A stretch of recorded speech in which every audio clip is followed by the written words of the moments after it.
वर्चस्व के लिए आपस में लड़ सकते हैं अतीक के गुर्गे। पुलिस को सूत्रों से बड़ी खबर मिल रही है। अतीक अहमद और अशरफ की हत्या के बाद पुलिस को शक है कि उसके गुर्गे कई सौ करोड़ के उसके अवैध साम्राज्य पर नियंत्रण पाने के लिए आपस में लड़ सकते हैं। वर्चस्व के लिए यह संघर्ष अधिक संभावना है क्योंकि अतीक का कोई भी बेटा उसके अवैध संचालन को चलाने की स्थिति में अभी है नहीं। अतीक के 5 बेटे थे, उनमें से एक असद पुलिस के साथ मुठभेड़ में मारा गया। बड़े 2 उमर और अली जेल में बंद हैं। अतीक के कई गुर्गे अब उसके अवैध कारोबार पर कब्जा करना चाह रहे हैं। पुलिस गिरोह के उन सदस्यों पर भी नजर रख रही है जो कि अब जमानत पर बाहर हैं और पिछले कई सालों से शांत हैं। पुलिस रिकॉर्ड के मुताबिक अतीक के आईएस 227 नाम के गिरोह में 135 से ज्यादा सदस्य हैं।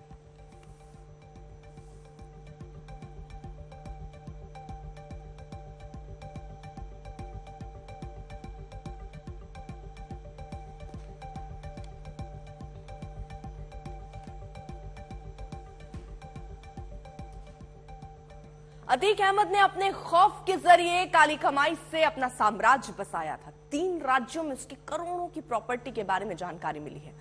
आपको जानकर हैरानी होगी कि साबरमती जेल में बैठकर भी अतीक गुजरात में अपना सिक्का चलाना चाहता था। जेल में बैठे बैठे वो गुजरात में निवेश कर रहा था और खुद को मजबूत बनाने की कोशिश में था।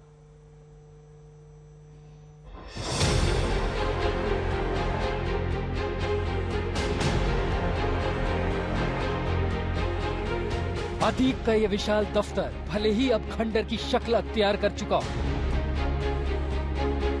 लेकिन इसी दफ्तर में बैठकर वो प्रॉपर्टी में पैसा लगाने की पूरी प्लानिंग करता था।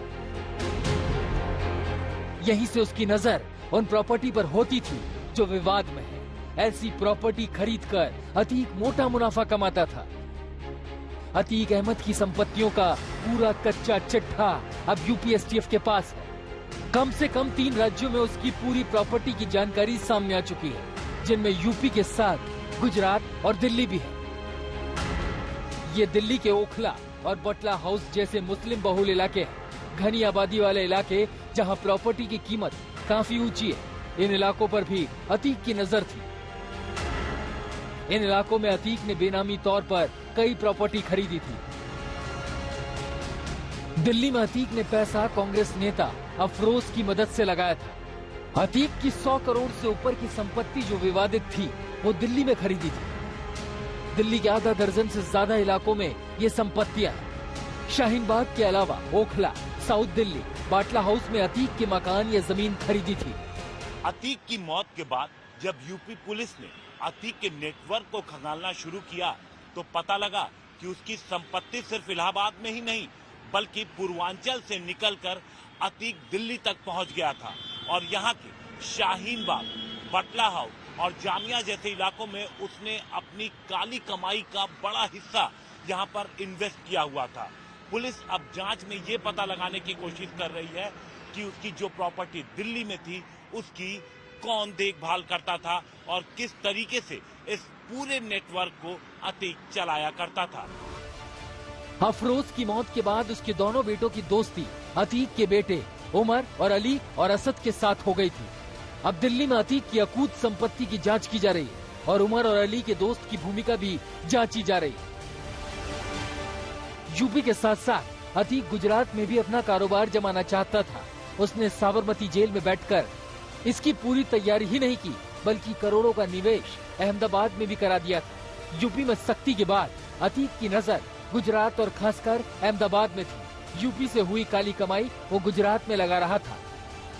अतीक की नजर अहमदाबाद की एक कपड़ा मिल की जमीन पर थी। इस जमीन की खरीद में उसने करोड़ों रुपए लगाए थे। 2019 में अतीक साबरमती जेल में आया और फिर इसी जेल से धंधा करने लगा।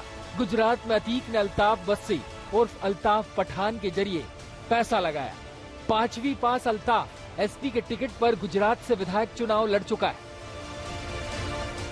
अतीक की काली कमाई को दिन दोगुनी रात चौगुनी बढ़ाने में रियल एस्टेट की अहम भूमिका थी, लेकिन अतीक यहाँ अपने डर और दहशत का इस्तेमाल करके जमीन मकानों पर कब्जे जमाता था और फिर उनको ऊंचे दामों में बेचता था।